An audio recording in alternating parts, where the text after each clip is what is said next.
everybody. Let's give you all a second to get in here. Your cameras and microphones have been set to remain off, and we ask that you just leave them that way if you wouldn't mind for the event. So that's why those are off if you're connecting still and kind of confused about why. Let's see, we still have a few more people, it looks like, coming in. Here I'm we seeing go. some familiar names. Hello, everyone. I know. That's the best part about these events, actually, is sometimes seeing some of our customers' names on here that I haven't seen in months, and it makes me a little emotional, to be honest. All right, it looks like enough of us are in now and connected, so I'm going to go ahead and get going. Welcome, everybody. Yay. I'm Carrie. I'm part of the Anderson's events team. I want to welcome you to our event with Jennifer Robson, and thank you all for being here tonight, of course. The Anderson family has been selling books independently, believe it or not, since 1875. So we have been through some stuff, right? And we are going to make it through this season right now. But nothing has ever been quite like right now, like COVID times. So we just really want you to know how much we appreciate your support. Being here tonight, purchasing the book through us, all of these things help keep us in business, help us continue to be able to bring you great content like this. So we are just eternally grateful for your support. So thanks for that. A couple things about tonight before we get started that I just wanted to go through real quick. As mentioned previously, your cameras and microphones are off for the duration of the event. If you would like to ask questions, we will have Q&A at the end. And what you can do is be submitting those questions through the chat feature here on Zoom. So the authors will be in conversation together for about, 30, 40 minutes, and then we'll jump in and we'll get through as many of those questions as we can. I can tell you I've done probably like 100 of these virtual events now, and I'm begging you to please submit questions, because for some reason in the virtual world, everybody's shy, which is funny because it's the opposite of how it is when we're all in person together. But the more questions we get, the better the event is, the more interactive it is for you guys and for the authors. So please be submitting those, and you can submit them at any time during the event because I'll be compiling them to come back on at the end. One more thing, if you ordered your book with your ticket tonight, give us about 24 hours if you're going to pick it up in stores. So Wednesday morning, just to be safe. If you need it tomorrow, just give us a call in the morning. We'll see what we can do. If you ordered it to be shipped to you, we'll try to get those all shipped out tomorrow as well. So those will be on their way to you. And that's all I've got. So now let's get to the good stuff.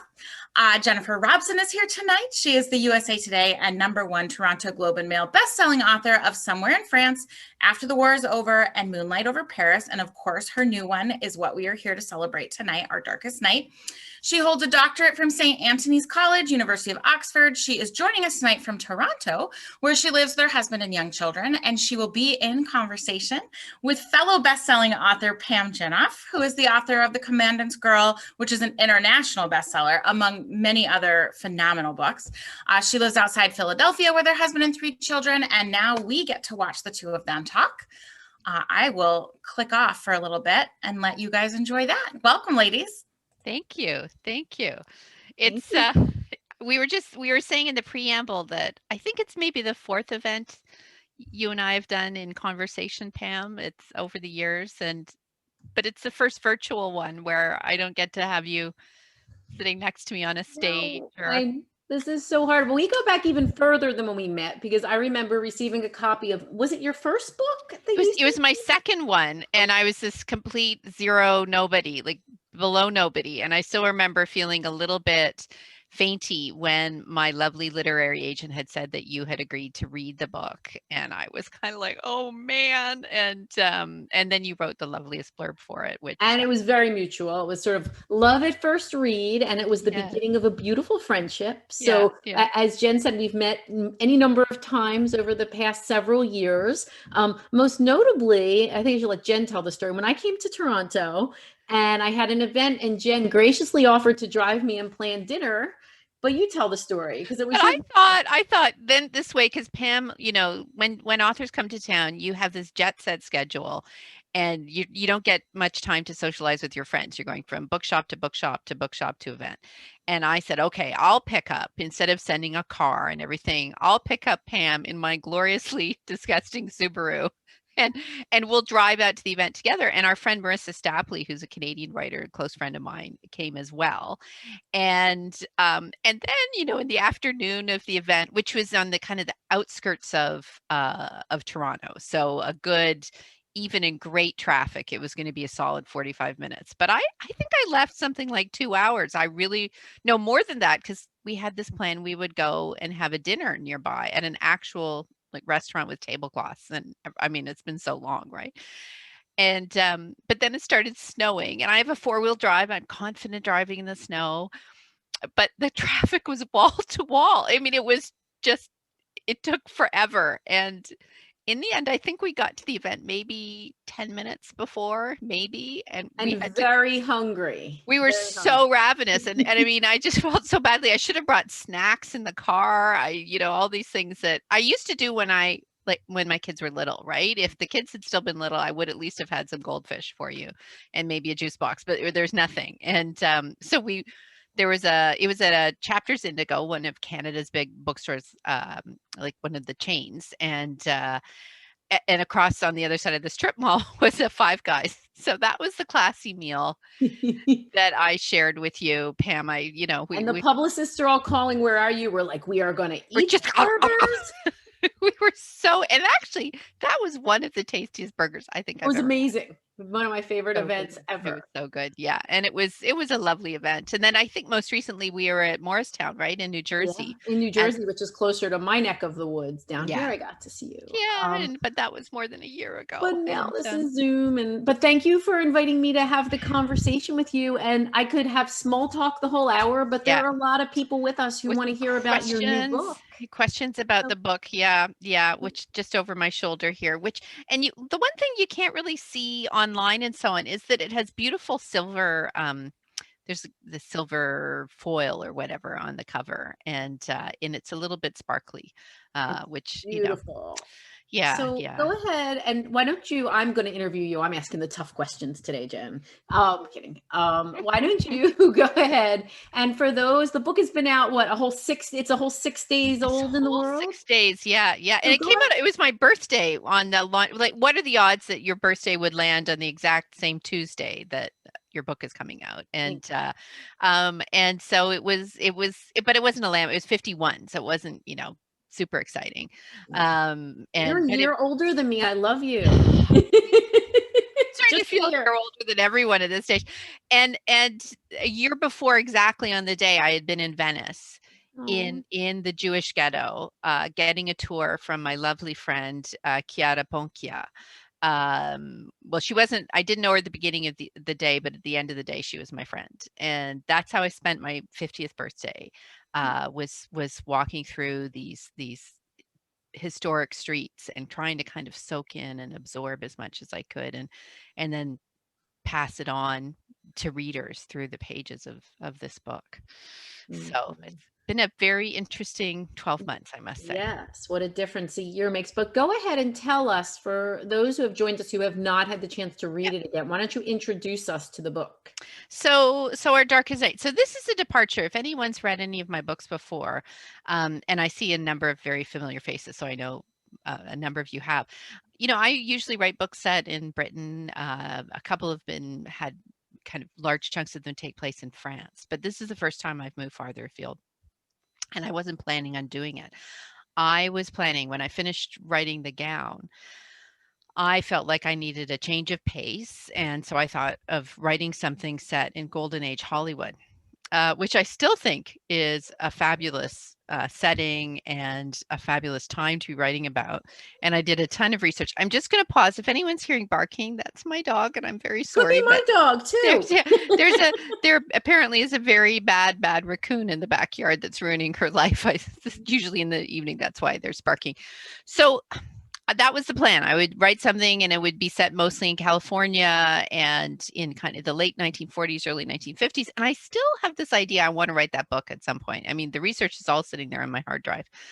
But then, and it was just around the time The Gown was coming out. And so I was consumed with the fact that I hadn't really started writing this new book, which I should have at that point. I'd done the research, but something kept holding me back. I just couldn't every time I started to work on it, it just didn't feel right.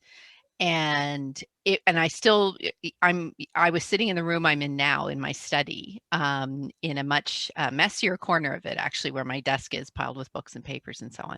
And my son, who is 16 now, but he was just 14 then, came into the study, and he'd been at school, and he was just freshly home from school, and they'd been talking about the Second World War.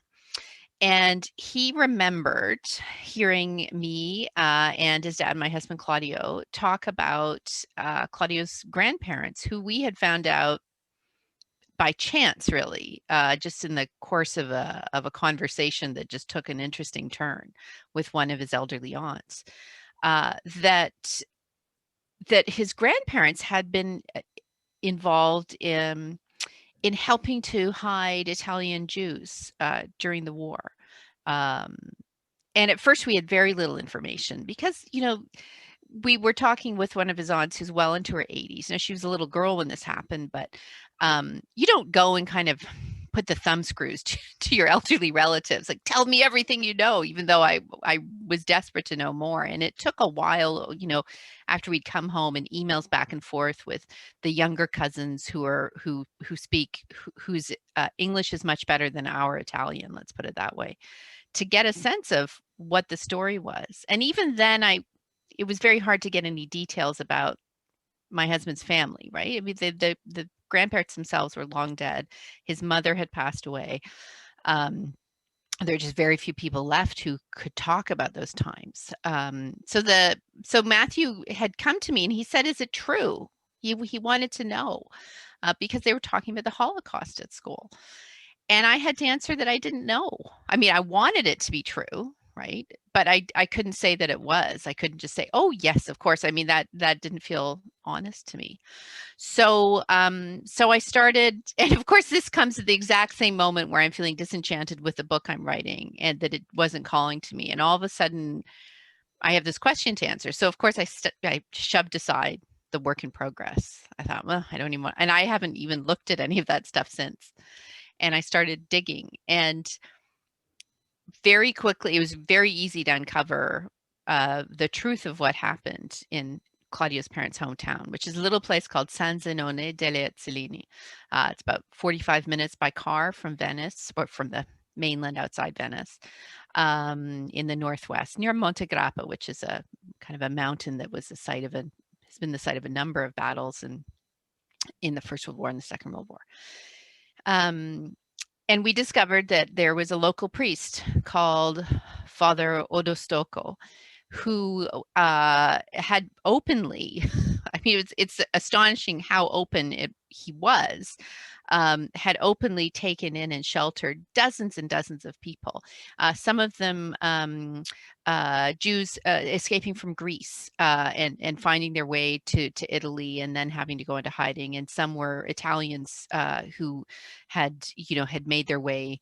Rome was one place where early on the Nazis were rounding up Jews pretty systematically. And if you could get out into the countryside, that was one avenue that you could possibly survive. And so he took people in and he found them places to stay with the parishioners in his village.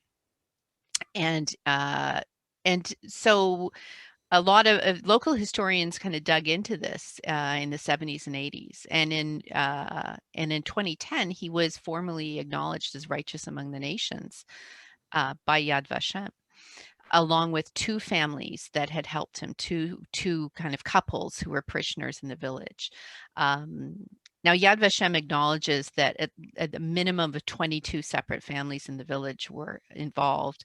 And furthermore, that they think actually pretty much the whole village was involved, and that everyone knew, everyone was a part of it. But they could only, there is a formal procedure for, it's not that different in some ways, except it's more level-headed, I think. When Catholics, I'm nominally a Catholic, when Catholics decide, when there's a process for making someone into a saint, and you have to go through all these steps. And in kind of a much more real world way, there's a process for being named righteous among the nations and a lot of evidence is needed in order to make sure.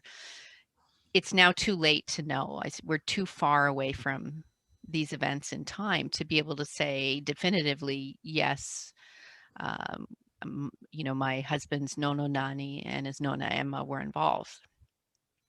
So I can't say that for sure. I can't put my hand over my heart and swear that they helped.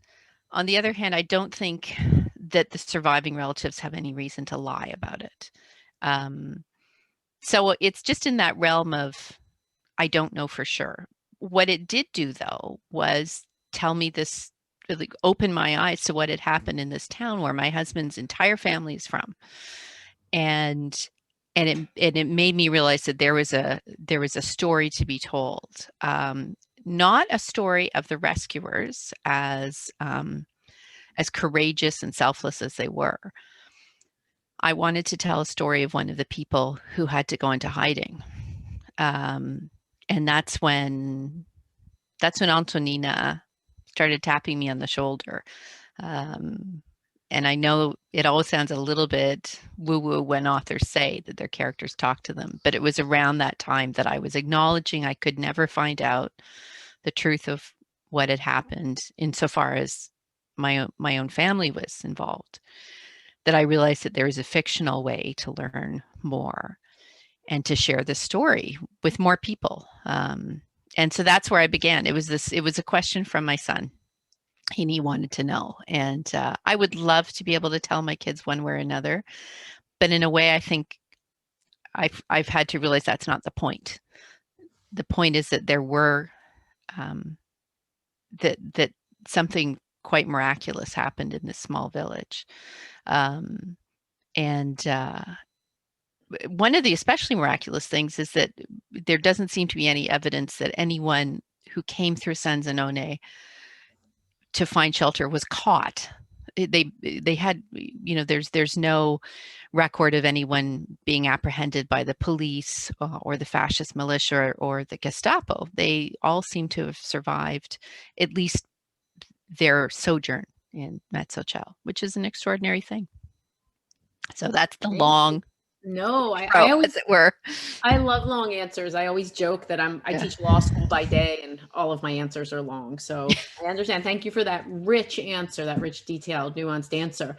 One thing you and I talked about really briefly in preparing for tonight is that you came to what is essentially a Holocaust story as someone who is not Jewish. And actually, it's interesting. That would not have occurred to me if we hadn't spoken about it, because you're such an important voice in historical fiction and 20th century historical fiction that I absolutely see this as your space. And secondly, because there are many non-Jewish writers who have done such honor to the Holocaust in recent years. But I'd like to hear your personal perspective on coming to it as a non-Jew. Well, it was, so I will, I've been honored when people, in conjunction with the gown, I won the Canadian Jewish Literary Award for fiction for the gown, which stunned me. And I still feel, I think that's one of kind of the great moments of my life was being given that. I get choked up actually thinking about it. And people have occasionally honored me by asking me if I'm Jewish, and I have to honestly say I'm a Gentile of the most plain, boring, ordinary Scottish, English, kind of nothing-ish background. Kind of a Heinz 57 background, to be honest. And so I have no family connection with this story from the point of view of the people who were persecuted. But as an historian, it's the central question of our time. I really think almost everything you can talk about when you're talking about the 20th century comes back to the Holocaust. And there's no getting around. I mean, there's no getting around it or ignoring it or pretending it's not there. I think it and the, what is also at the forefront of my mind these days is racism and the scourge I think each day, I think it becomes more and more apparent to people of how widespread and pernicious it is. But if we're looking at the Holocaust, one thing I think it's really important, if you're not a part of the group about which you want to write, is that at no point can you assume that you have the right to do it. That just because you're a creative person or say a talented writer, that it means that you've been given this imprimatur to do whatever you want. I think from the beginning, I was hesitant. I thought, well, God, what if I get it wrong? What if I hurt someone? What if I'm insensitive? That actually made me consider not writing the book. But then, and talking with the people I work with closely, my editor and my agent, I decided, well, I have to at least try, right? And if I realize along the way that I'm not doing this story justice, then I'll find something else to write about. And so I was guided from the beginning with this, I guess, with the sense that there's no feeling that I have the right to do it, but that I could, if I were humble enough in my approach and respectful, that I might be able to earn the privilege of telling the story. And I think the books that resonate with people that are written about the Holocaust are ones where I think the writer looks at it from a position of earning the privilege to write about the subject. I think, Pam, that's one reason your books set in this sphere resonate with readers, because there's no hubris attached to them. And I think, I'd like to think whatever story I tell, that I tell it in a reasonably humble and kind of almost penitential way, and that I don't ever assume that I have all the answers. I start with an empty page, and I have to learn as I go. And I just hope that anyone who does have a personal connection with the Holocaust, I just hope that if they read the book, they will feel that I've done justice to Antonina's story. And if I haven't, that is something I take to heart. Certainly think you have. I think you should do. Well, but I am Jewish, right? And as you're speaking, everything you've said just resonates so much with me. There are moments when writing around this period, it can be so incredibly daunting, right? That there were times, even as I remember on my first book, I was writing Commandant's Girl, and I watched Band of Brothers. And it was just the finest thing put on film. And I felt so inadequate at that moment to take on the material. So I really, what you're saying resonates with me as well. Well, I keep coming back to, so my father, Pam, you and I have talked about my dad before. He's now retired, and he taught the history of the world wars for his entire career.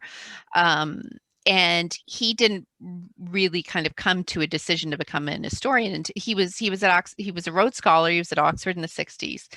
And it was when he was doing his research for his doctoral thesis, and he was looking into his doctoral thesis.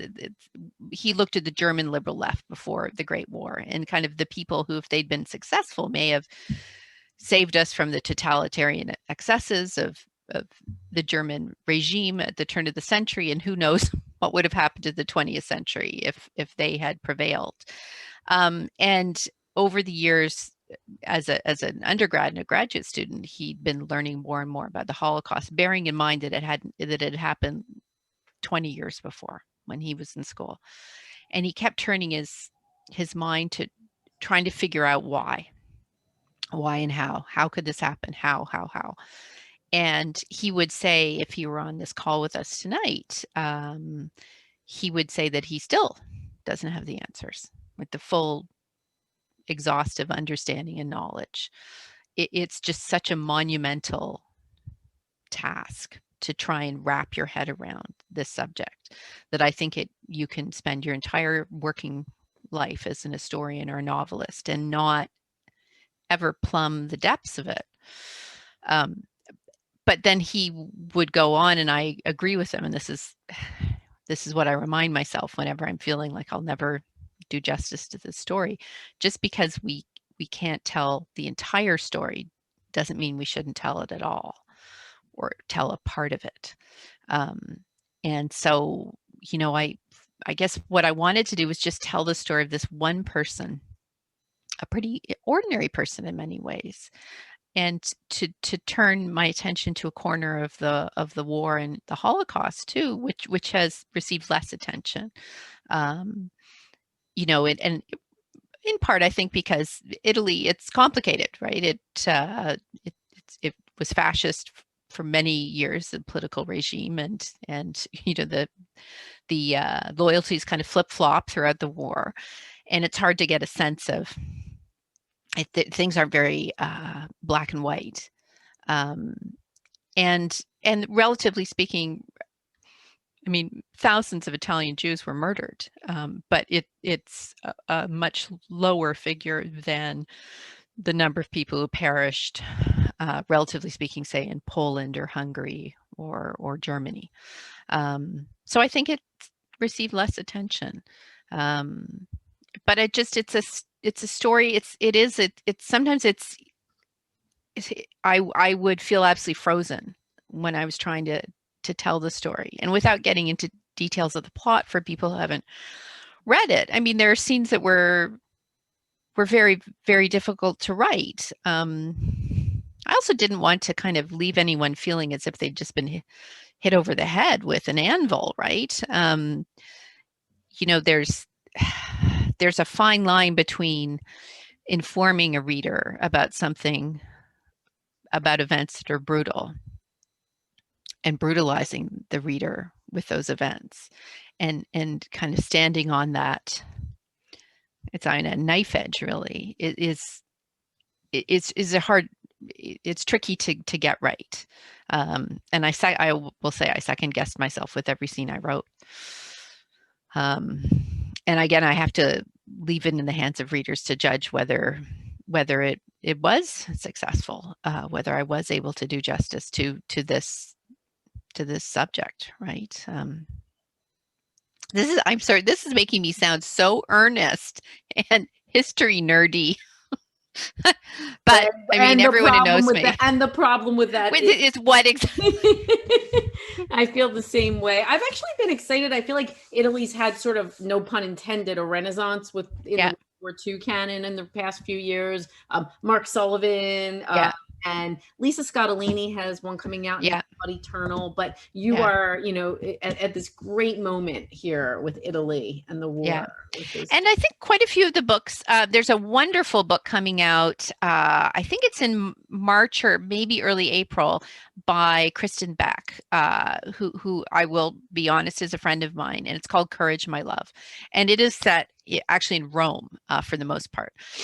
So in some ways, a very different Italy from the part of Italy I'm talking about. I mean, Italy is one of these nations where, you know, you're reminded as you're writing about it that for a long time it was many different nation states kind of strung together.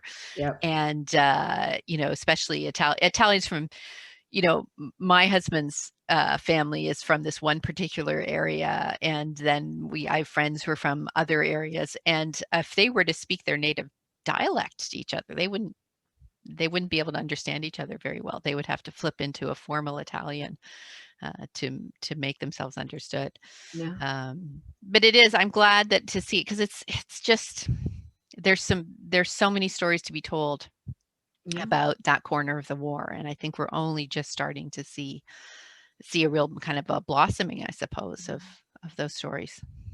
Absolutely. So most folks want to know from writers, tell us about your journey to becoming a writer. What is your backstory? Well, because I backed into it, you know, because I had this idea. I I read history as an undergraduate here in Canada. And then I went to Oxford to do a doctorate, straight into a doctorate. Oxford has many, many quirks. So one of them is that they don't require you to have a pesky master's degree or anything. You just sail right into doctoral research when you're 22 years old, which when I look back, I think, what was that? That was very audacious of me.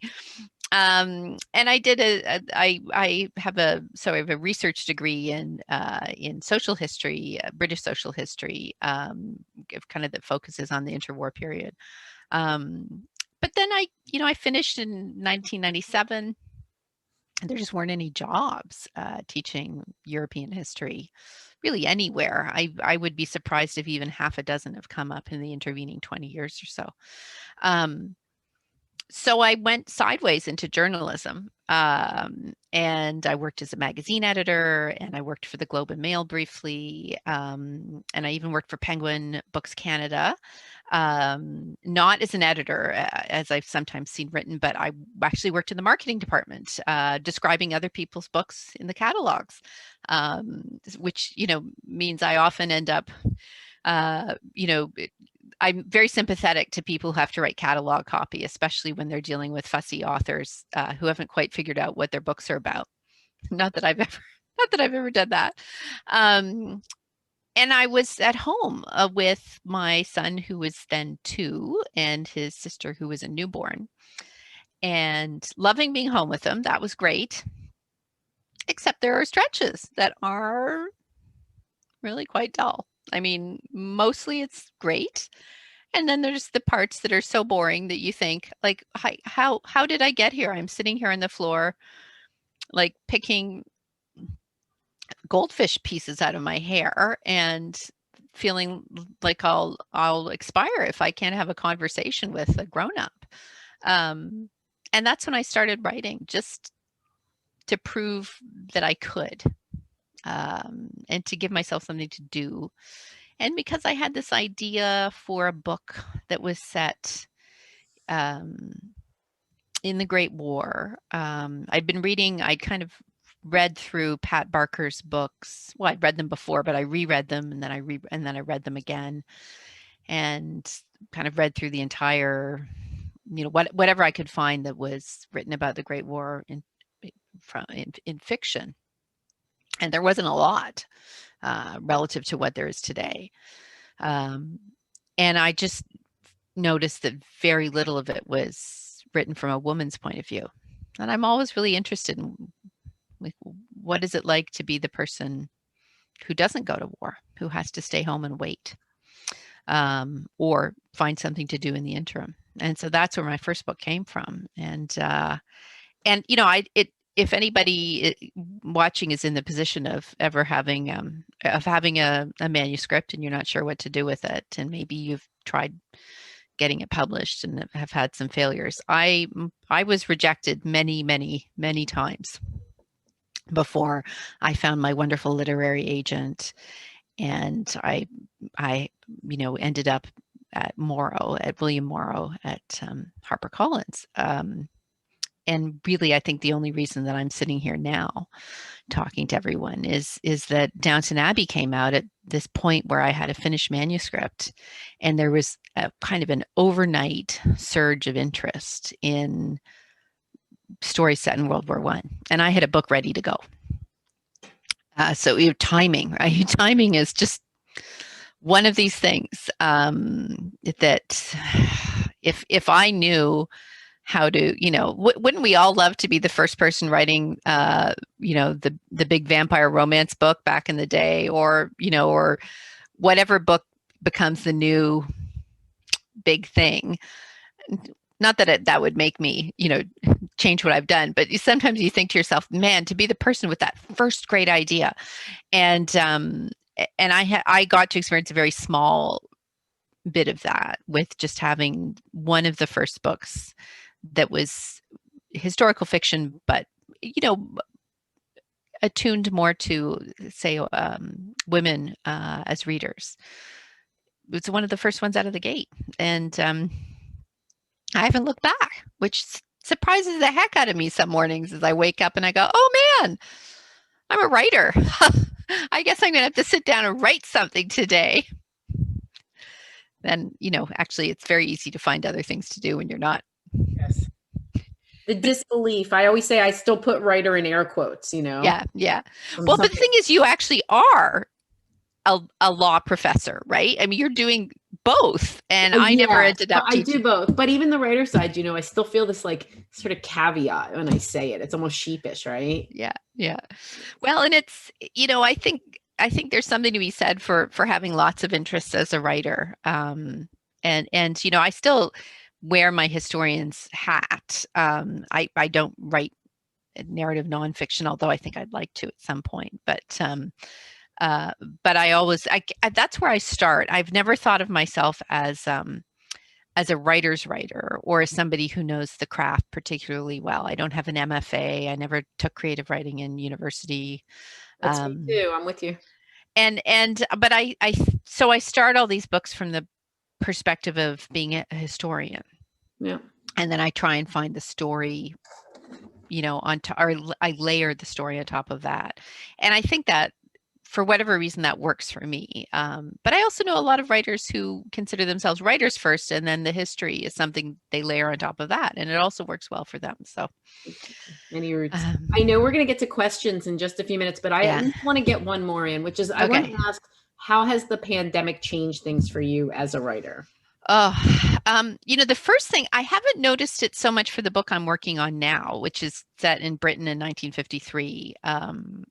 It's called Coronation Year because that's the year the coronation took place, although the coronation is a backdrop to it. But it's an area I'm well versed in. I lived in England for years. I've been there, many, many times. And crucially for me, the databases and libraries are almost entirely digitized. If you're looking at British history, there's a very, very deep wellspring of information that you don't ever have to leave your house. With other. It's, by the way, a revelation, because when I went to Cambridge, they didn't even have a card catalog yet. Same. Right?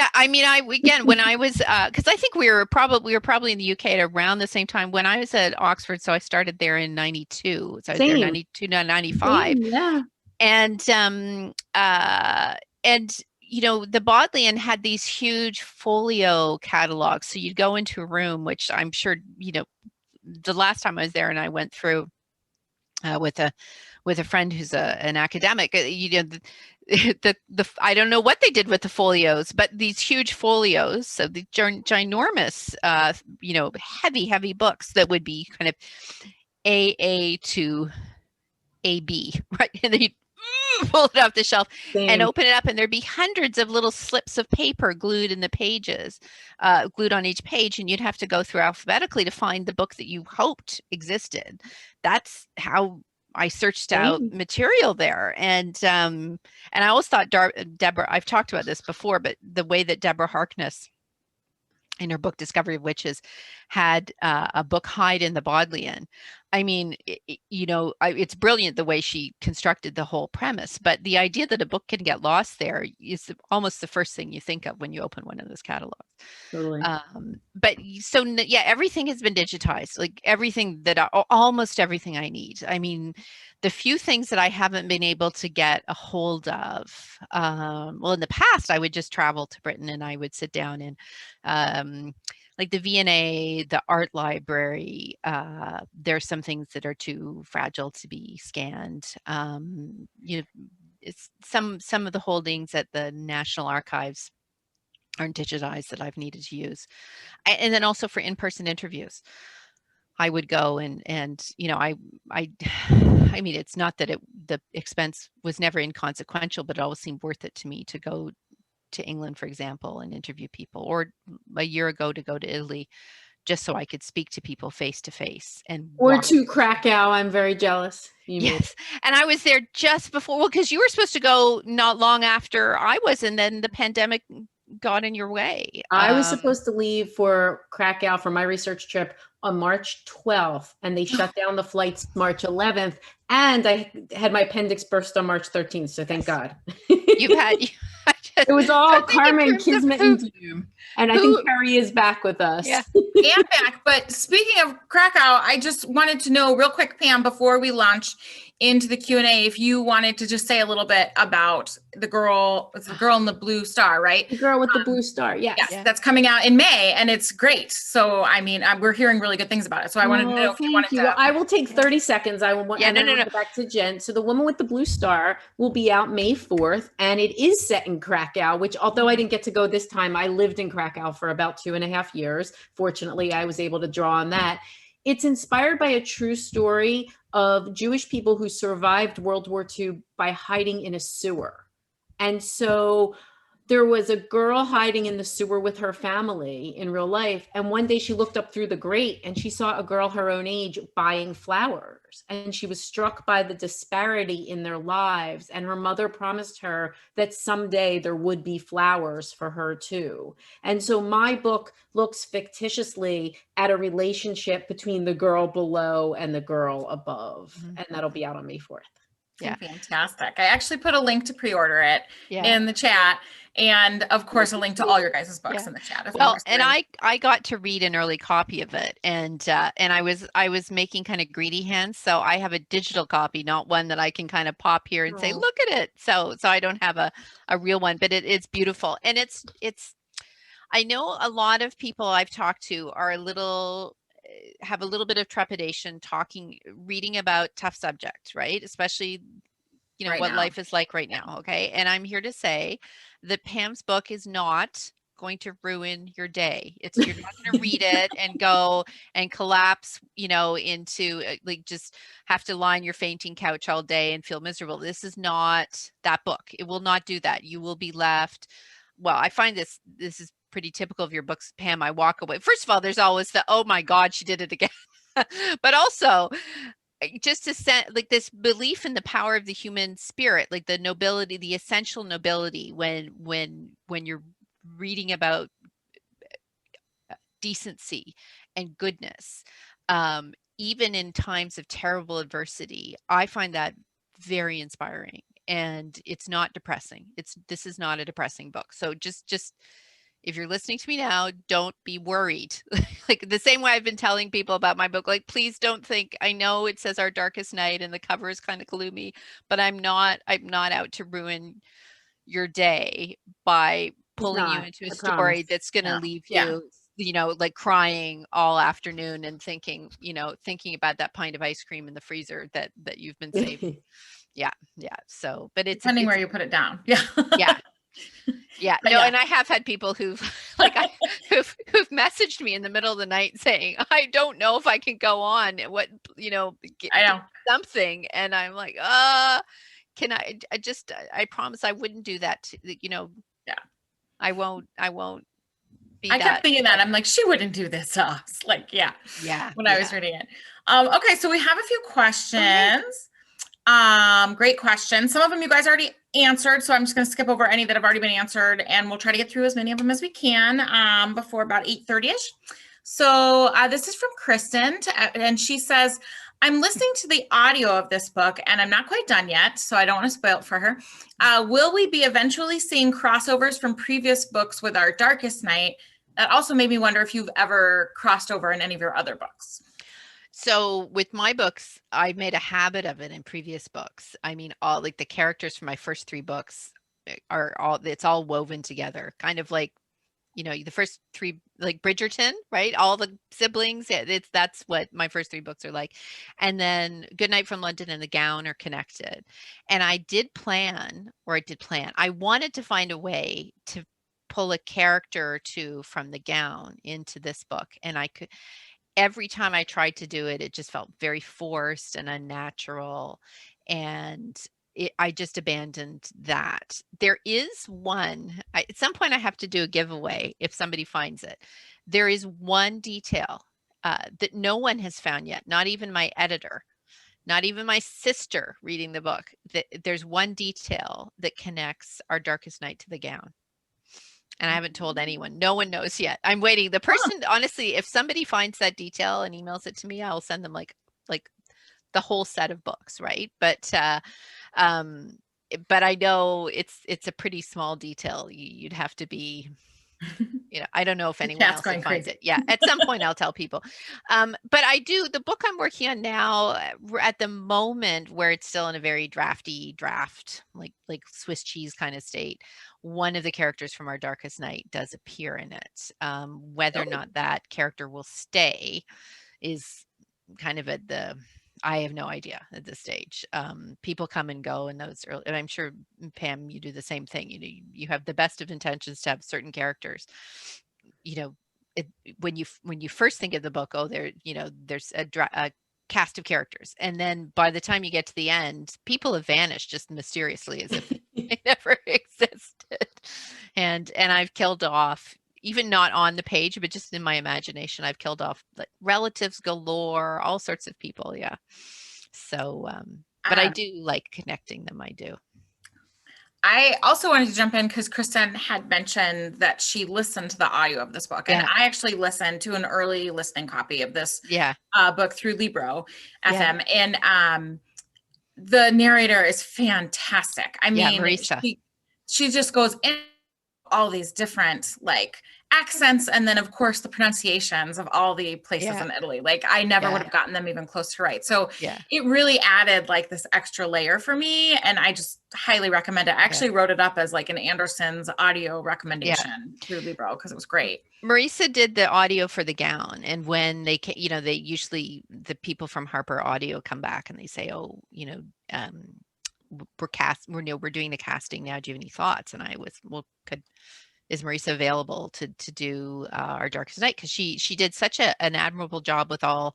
I mean, I can recognize accents very readily, both the varieties of British accents, and I'm getting a bit better with different Italian accents that I hear. I don't speak Italian very well, but I can follow it when I'm listening. And to get the different accent, because I should add, Italian doesn't have different accents. Italian is Italian. This is something I was ignorant of until a few years ago. Italian is more or less Italian. Where you get the differences are in the dialects. And so the dialect, which my husband's family speaks, is radically different to the dialect that, say, my sister lived in Naples for years, and the dialect that she spoke with the people she lived with there was, they're almost two different languages. And to be able to kind of capture that is really difficult. And Marisa does it so beautifully. Like even there, so there's this one Italian phrase that I always mangle, and I thank goodness my husband isn't listening because he'd tease me about it. And it's the word for mulled wine in Italian, which if I look at it and I want to pronounce it in French, like vin brûlé, and now I'm going to have to stop and think about how I say it properly, because it's in the book, and you're supposed to say it vin brûlé. And I always want to do the brûlé, and I always get it wrong. And Marisa actually gets it right, which I was, how did she do that?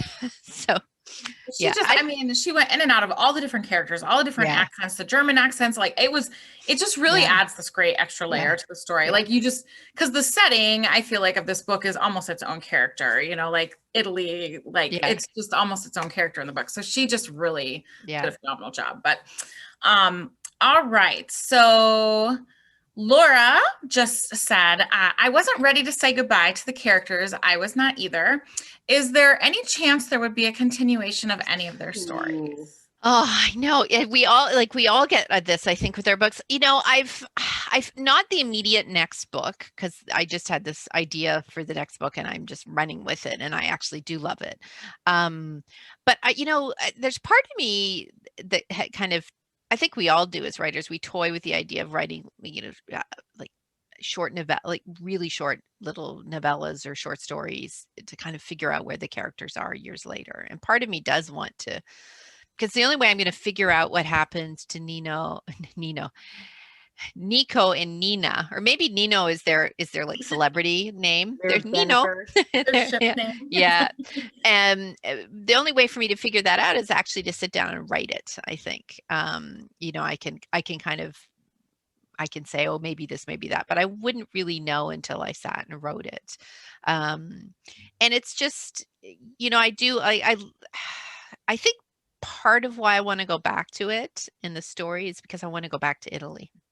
Oh, yeah. And, and we'd had this whole idea we'd be back in Italy. I mean, everybody's had their dreams kind of for travel and things put on hold. But it is part of me. I can almost close my eyes and taste it. The countryside is so beautiful. And for anyone making future travel plans, if you're planning on going to the north of Italy, it's really easy to kind of just go to Venice and then maybe just go straight along the motorway from there to La Garda, or the beautiful Lake District. But in between, almost in a straight line, almost like halfway between, is this beautiful, beautiful part of the Veneto with these hill towns, and this rolling countryside and delicious food and very, very friendly people. And that's the part of the Veneto where Our Darkest Night is set. And it's just lovely. And there's just very few. There's plenty of Italian tourists there, but there's very few people from outside Italy who end up visiting there. Okay. Thanks. Okay, this is from Susan, and she is throwing this out to both authors. Were you readers growing up, and which writers inspired you both as young readers? Oh, do you want to go first, Pam? I can. I mean, I was always a reader. And if I look to interestingly, my historical fiction sort of authors that I read at the time, it was very, very much a male dominated field, which is certainly not the case now. So your Leon Uris, Herman Wouk, James Michener, and so on is probably where John Jakes is where I got a lot of those big books. Yeah. But I want to tell a non-historical fiction story, which I was a voracious reader. And when I was a little girl, it was all Judy Blume, right? Yeah. For women of a certain age. So about 2.5 years ago, my husband and my kids and I were in Key West on vacation. And I heard Judy Blume owns the bookstore in Key West, by the way, if you ever get to travel there. So I tootled down there with the family on a rainy Sunday, and she was standing right there. And I lost my mind. I mean, this poor woman, for about 45 minutes, we bought everything in the store. And she said, well, when you're on book tour, you'll have to come back and stay at my house. So I went back on book tour, and she wasn't in Key West at that time. Her husband was sick and they were in Miami, but she's like, no, you still must stay at my house. So it gets better. I have to finish this. So stayed at Judy Blume's house, but I found the email 20 years ago that I had written to her when I was an aspiring author, and she had written back, and I showed it to her. And also my 5th grade class picture, which said the next Judy Blume. So for me, it kind of all begins and ends with Judy. I have to be honest. It was a big deal. Judy's books were the first ones that I remember reading where I was obsessive about finishing them, to the point where I got in a lot of trouble for taking them into my room and reading them with a flashlight, because I woke everyone up because I was laughing so hard. But they're still so funny. And I couldn't wait until my kids were old enough for me to just read them out loud to them. And I think I just may have just fainted just a tiny bit when you're telling that story, because I would not have been able to keep my cool at all. We got autographed everything, and my twin girls are now 10 and live tweeting puberty, and so they're very good books to have in the house. Oh, yeah, I know. And I mean, I will say too, like the Canadian and me, I really did devour all of the L.M. Montgomery books as a kid. And I mean, it's how should I put it? There's some entries in the Anne books that are not as fine as the other ones, but there are some books there that they're the early ones. But then even one of her later books, Rilla of Ingleside, which is set during the Great War, and it still has the power to crack my heart into. And she actually, the final years of her life, she lived in a house just around the corner from me, and I know the woman who owns it. And that's where Maud died, was just not even a 15-minute walk from my house. If you guys, this isn't really a secret because my friend who lives in the house would tell anyone, but she believes that Maud's ghost is in the house. And so every year on L.M. Montgomery's birthday, she'll leave the house for what, I'm not sure why exactly, but she leaves the house just to give her space. But she has feelings all the time. And I don't know how I'd feel about staying there overnight by myself, but it's a very beautiful house. It's a lovely old brick house. So up in a bluff above the park. So that's so cool. I was a big fan of Green Gables fan. All right. Also from Susan, she was asking, what books are on your guys's to be read list? I love this question. You know what? I'm picking up, because it's fun. I have a whole list right now of things that I'm reading. But the problem is that I know the writers' names, and then I'll have a little cramp and can't remember the title. But I can tell you right now, because I'm pulling up I have a list that I keep on my computer. Well, actually, it's on my phone in my notes, and I'm just going through. Let's see. I have. Who else? Some of the books, they're so far off that I don't even feel I want to tell you about, because people are going to get bitter with me for reading something that is so far in the future. You know, one book that I read, oh, sorry. No, that's the wrong. See, this is technology is failing me here. Oh, The Woman with the Blue Star. That was excellent. Thank you. It's by Leisha Cornwall. I just started it. It's called The Woman at the Front. That's set in World War I. I've just started digging into it, but it's really very delicious so far. And The Woman at the Front is in fact a physician in her own right. I have Chanel Cleaton's newest that's up on the list to be read. Who else did I read recently? Oh, I talked about Kristen Beck's book earlier, Courage, My Love. It's very, very good. And I think you might have read this to blurb. Erica Roebuck has her new book is coming out. Yes. The Invisible Woman, about Virginia Hall. It comes out. I think it's about 3 weeks actually. Wow. And I am a huge super fan of Erica's from way back when. And this is now, interestingly, Eric and I have the same literary agent, and I was staying with our agent in California back, when you could travel and see people. And Erica's first draft of the book had come in to our agent, and she was reading it kind of in her, the quiet moments, in between our conversations when I was staying, and watching her reaction to and again, it was a first draft, Erica had sent it before it had, been through the editorial process. And our agent was just gasping every few minutes going, "Oh, this is so good." And she's not given to hyperbole. Pam knows Kevin. And that's when I thought, oh, if Kevin is this impressed, this is going to be a spectacular book. So that is, that one I think is going to be climbing the charts, along with, Kate Quinn's new book as well is coming out. March 9th, I think, is the Rose Code, or 12th, something like that. So I have an answer that's better than my answer would be, better than I have to give you an answer, which is I do something called 100 Days of Books, and it started today. Yes, so I saw that. Every day for the next 100 days, I will be listing on social media a book that I have loved. This is the third time I do this, and I do it across Facebook, Twitter, Instagram, Pinterest, Goodreads. So if you see me on any one of those, if you check back, I'll have a new book up. I can't think of them now, but I'll have a new book up for the next 100 days. And many of the authors have generously offered giveaways during the 100 days as well. So if anybody wants to follow along and get some reading ideas, I will be doing that. Yeah. Great. That's awesome. Thanks. That's cool. Well, I'm afraid actually. Share some of your, I'll repost some of your stuff. I do the social media. Awesome. All right. I think that's going to do it for us tonight. We're right about at the time here on our fancy Zoom account. And I did want to let everyone in the room know, because we are all historical fiction fans, that you can come back and join us on Wednesday night. We have Melody Benjamin, and she will be, with the Children's Blizzard, which was great. Oh, I love that. And she will be in conversation with Christina Baker Klein. So those are wonderful historical fiction. Tell them both we said hello. We're all hi. Oh, I will. Yeah, I'm running that one too. Yeah, I was so excited to run this one and that one. I'm like, those are mine. Awesome. Okay. So anyways, I just want to let everybody know about that. And then also, I just wanted to, again, I know I say it all the time, but thank you so much for coming. Thank you, both of you, for being here tonight and sticking with us and still like lending your voice to our independent bookstores during this crazy virtual landscape.